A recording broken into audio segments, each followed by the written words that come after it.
कौन सी company who is perfect for IPO, उसके बारे में थोड़ा बताइए।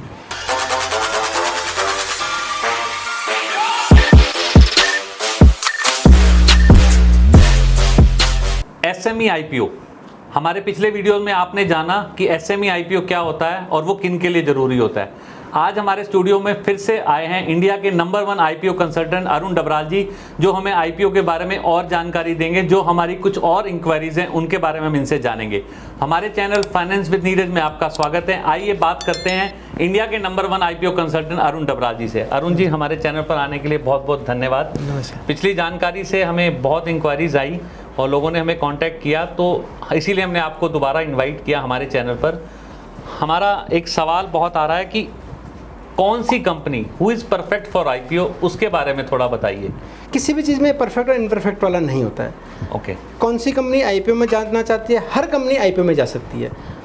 कोई आज जाएगी, कोई 2 साल, कोई 3 साल, कोई 5 साल, कोई आपको अपने टारगेट्स फिक्स करने पड़ेंगे कि आपको आईपीओ में जाना है कब है। आईपीओ मीन्स हो गया कि आप पब्लिक के साथ अपनी शेयर होल्डिंग शेयर करते हो, कि उनको अपनी शेयर होल्डिंग वो देते हो मिनिमम 25%, मैक्सिमम 80% लिक्विडेट करते हैं आप लोग। तो उसी के आगे कि कौन सी कंपनी परफेक्ट है। जैसे आप एक प्रोप्राइटरशिप फर्म चला रहे हो, तो प्रोप्राइटरशिप फर्म चला रहे हो तो इसका आईपीओ कैसे आएगा? आईपीओ के लिए पब्लिक लिमिटेड कंपनी होनी ज़रूरी है।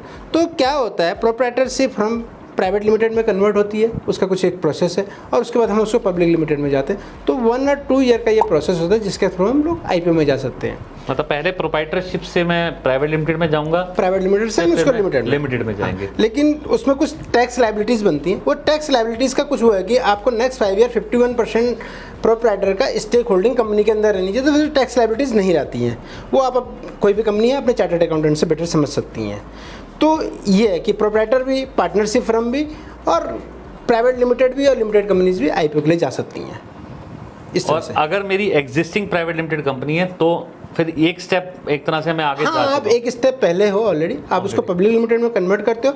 इन बिटवीन ड्यू डिलिजेंस का प्रोसेस होता है, उसके लिए हम लोग आईपीओ में जाते हैं। तो इसका मतलब ये हुआ कि हर कंपनी परफेक्ट है आईपीओ के लिए। हाँ, इसका मतलब हमने ये समझा कि जो भी बिजनेस स्केलेबल है, जिसमें कोई ना कोई चीज़ वैल्यू, कोई ना कोई चीज़ ऐड कर रहा है अपने मार्केट में या अपने प्रोडक्ट के थ्रू, वो आईपीओ के लिए जा सकता है। हाँ जी, वो परफेक्ट है। बिल्कुल। अब एक और सवाल है, कौन सी कंपनी को आईपीओ लाना चाहिए? एक तो हो गया कि हु इज़ परफेक्ट, उस चीज़ का जवाब आप ऑलरेडी दे दो। जो स्केल अप करना चाहते हैं, अपने बिजनेस को बढ़ाना चाहते हैं, जो पब्लिक के बीच अपने ब्रांड क्रिएट करना चाहते हैं, प्लस अपने बिजनेस की लायबिलिटी खत्म करना चाहते हैं, वो परफेक्ट कंपनी है। Perfect company. अच्छा, इसका पर्पस क्या है आईपीओ का? हाँ, सबसे बेसिकली जब भी हम आईपीओ के लिए अप्लाई करते हैं तो उसके अंदर हमारे पर्पस डिफाइंड होते हैं। तो जब हम नॉर्मल आईपीओ के लिए जाते हैं तो उसमें पर्पस में 4 पार्ट में हम नॉर्मली पर्पस को डिफाइन करते हैं। नंबर 1 जो पर्पस आता है कि हम वर्किंग कैपिटल रिक्वायरमेंट को पूरा करते हैं। वर्किंग कैपिटल रिक्वायरमेंट मतलब हम लोग बिजनेस कर रहे हैं और हम बिजनेस को इन्हेंसमेंट कर रहे हैं, तो हमारी वर्किंग कैपिटल की रिक्वायरमेंट होती है। तो हम उस वर्किंग कैपिटल की रिक्वायरमेंट को आईपीओ के थ्रू वो करते हैं कि पब्लिक से हमने शेयर होल्डर के पैसा आया और उससे हमने वर्किंग कैपिटल के गैप्स को खत्म किया। दूसरा पर्पस होता है, कई बार हम डेट कंसोलिडेशन पे भी काम करते हैं। डेट कंसोलिडेशन की हमने 100 करोड़ की टर्नओवर है, 25-30 करोड़ के लोन चल रहे हैं, तो हमने अपनी इक्विटी डाइल्यूट करके वो लोन खत्म कर दिया और जो उसका हम इंटरेस्ट वो कर रहे थे वो हमारी प्रॉफिटेबिलिटी बढ़ गई। या तीसरा क्या होता है, कई बार हम लोग, कोई कंपनी अपने आप को एक्सटेंशन में जाती है कि भाई आज हमने एक प्लांट है, इसी प्लांट में कुछ और मशीनरी ऐड करनी है, और या फिर एक और प्लांट हमने एक्सटेंड करना है, तो वहाँ पे भी हम लोग पब्लिक से पैसा लेके उस चीज़ को वो करते हैं। चौथा पर्पस जो होता है, कई बार ऑफर फॉर सेल होता है। तो जब हम एसएमई आईपीओ की बात करते हैं तो ऑफर ऑफ सेल की ऑप्शंस बहुत कम हो जाती है। ऑफर ऑफ सेल की तभी जाते हैं हम एसएमई आईपीओज में कि जब ऑलरेडी आपके पास प्राइवेट इक्विटी आई हुई हो और प्राइवेट इक्विटी होल्डर उससे एग्जिट करना चाहते हो, तो उसमें ऑफर ऑफ सेल होता है। नॉर्मली एसएमई आईपीओज में ऑफर फॉर सेल ज़्यादा वो नहीं होता। मेन आईपीओ में ऑफर फॉर सेल की बहुत ज़्यादा वो होती है। जो 5वां पर्पज होता है, जो आपके ये कॉर्पोरेट एक्सपेंसेज या आईपीओ के जो एक्सपेंसेज है, इनको मीट आउट करने के लिए आप आईपीओ लाते हो। तो बेसिकली ये 5 या 6 पर्पज होते हैं किसी भी आईपीओ के अंदर। अगर आपका भी आईपीओ का मेन पर्पज मेन यही होता है, इन्हीं से रिलेटेड ही सब कुछ होता है, उसके नीच अलग। हाँ जी।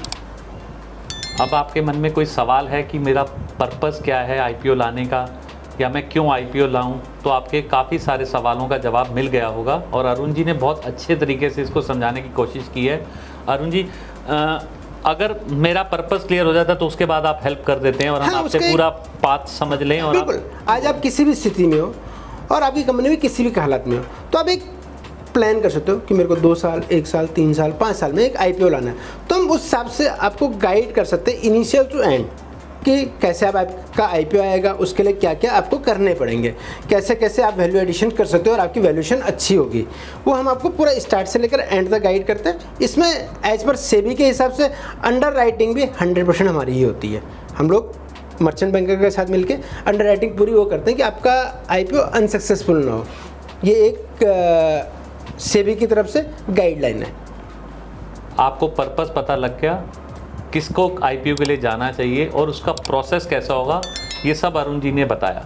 तो अब हमारी काफ़ी जो इंक्वायरीज थी वो सॉल्व हो गई हैं। अगर आप चाहते हैं अरुण जी आपकी कंपनी के लिए एसएमई आईपीओ के लिए काम करें तो डिस्क्रिप्शन में इनका नाम और डिटेल्स हम दे रहे हैं, आप उस पर इनको कांटेक्ट करके अपनी कंपनी के बारे में पूरी जानकारी ले सकते हैं। हमारे चैनल पर आने के लिए बहुत बहुत धन्यवाद। अगर हमारा वीडियो पसंद आया तो इसे फॉरवर्ड करें और हमारे चैनल पर नए हैं तो सब्सक्राइब कर दें। आप हमारे को इंस्टा हैंडल पर भी फॉलो कर सकते हैं, फाइनेंस विद नीरज पर। अरुण जी हमारे चैनल पर आने के लिए बहुत बहुत धन्यवाद। Thank you.